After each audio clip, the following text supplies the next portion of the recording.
नमस्कार. सर्वप्रथम सर्वांचे आपल्या चॅनलवर स्वागत आहे. बघा, तुम्हाला माहितीच असेल की देवेंद्र फडणवीस यांनी स्पष्ट केले होते की अधिवेशन संपता सर्व लाडक्या बहिणींच्या अकाउंटवर डिसेंबरचा हप्ता जमा करण्यात येईल.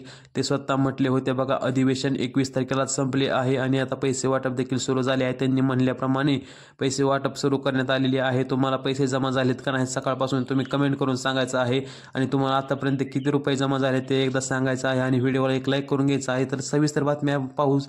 त्याबरोबर कोणत्या महिला आहेत ज्या योजनेत बसत नाहीत किंवा त्यांना पैसे येणार नाहीत ते देखील पाहणार आहोत. आणि सर्वात महत्त्वाचं म्हणजे आज कोणते जिल्हे आहेत त्या जिल्ह्यात वाटप होणार आहे. अगदी कमी वेळात सर्व बातम्या आपण पाहणार आहोत. त्यापूर्वी व्हिडिओला एक लाईक करायचा आहे. चॅनलवर नवीन असाल तर चॅनल सबस्क्राईब करायचं आहे. चला तर सविस्तरपणे बातमी पाहू. तर बघा, एकनाथ शिंदे यांनी स्पष्ट केले होते की आमचे सरकार आले तर आम्ही तुम्हाला 21 रुपये महिना देऊ लाडक्या बहिणींना. तर लाडक्या बहिणीसाठी आता आनंदाची बातमी आहे. आता जे आधी सरकार होते ते सरकार आले आहे, तुम्हाला माहितीच असेल. त्यांनी म्हणल्याप्रमाणे आता बघा 21 रुपयाचा हप्ता तुमच्या खात्यात जमा करण्यात येणार आहे. परंतु कोणत्या महिला आहे ज्यांच्या अकाउंटवर पैसे येणार नाही ते देखील आपण पाहणारच आहोत.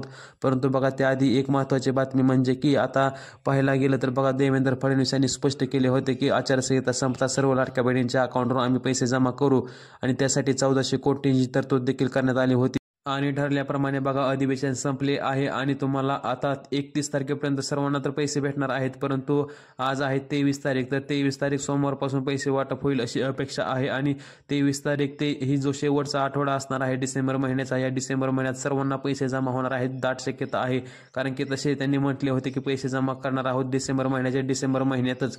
त्यामुळे टेन्शन घ्यायची गरज नाही, पैसे जमा होणार आहेत. परंतु इथे एक महत्त्वाची बातमी समोर येते की बघा, आता कोणत्या महिला योजनेसाठी पात्र नसणार आहेत आणि कोणत्या महिला योजनेतून बाहेर निघणार आहे ते पाहणं आता गरजेचं असणार आहे. आणि त्यात तुम्ही असणार आहे का नाही हे देखील आपण कसं पाहायचं आहे ते तुम्हाला सांगणार आहोत. त्यामुळे व्हिडिओ पूर्ण पाहायचा आहे.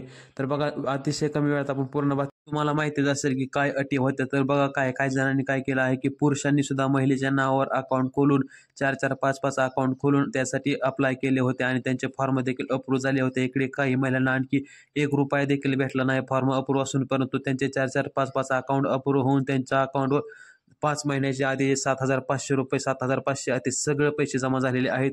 आणि इकडे एक महिलेला 1 रुपया देखील आला नाही. तर बघा, असं होत आहे. त्यामुळे सरकारने असे फॉर्म रद्द करण्यास सुरुवात देखील केलेली असेल. आणि त्याचबरोबर महत्त्वाचं म्हणजे की देवेंद्र फडणवीस यांनी त्याच दिवशी अधिवेशनात स्पष्ट केले होते की असे ज्यांनी केले आहे तसं करू नका, कारण की जनतेचा पैसा आहे तो आपला पैसा नाही असे ते म्हटले होते, तुम्हाला माहिती असेल.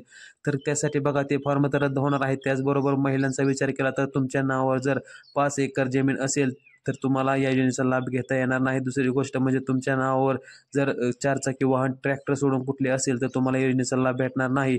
त्या महिलेचे फॉर्म रिजेक्ट होणार आहेत. आणि त्याचबरोबर तिसरी अट अशी होती की तुमच्या घरात कोणी सरकारी नोकरदार असेल किंवा जर कोणी टॅक्स भरत असेल तर तुम्हाला योजनेचा लाभ घेता येणार नाही. आणि सगळ्यात महत्त्वाचं म्हणजे की तुमचं वार्षिक उत्पन्न 2.5 लाखापेक्षा कमी असलं पाहिजे.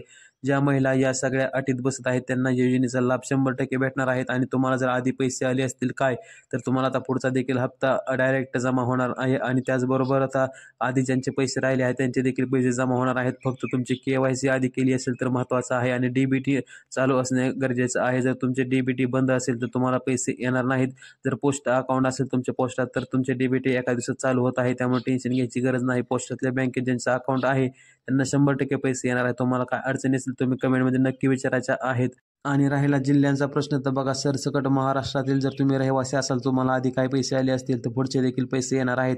आणि जिल्ह्याचा विषय इथं असं नाही की बाबा ह्या जिल्ह्यात आधी वाटप नंतर त्या जिल्ह्यात, काही जे मोठे जिल्हे आहेत त्या जिल्ह्यात 1-2 दिवस मागे पुढे होऊ शकतो, कारण की लोकसंख्या जास्त आहे, भरपूर महिलांनी फॉर्म भरला आहे. परंतु सरसकट पैसे वाटप करण्यात येणार आहे. तुम्हाला आधीचे पैसे आले असतील तर पुढचे देखील येणार आहेत.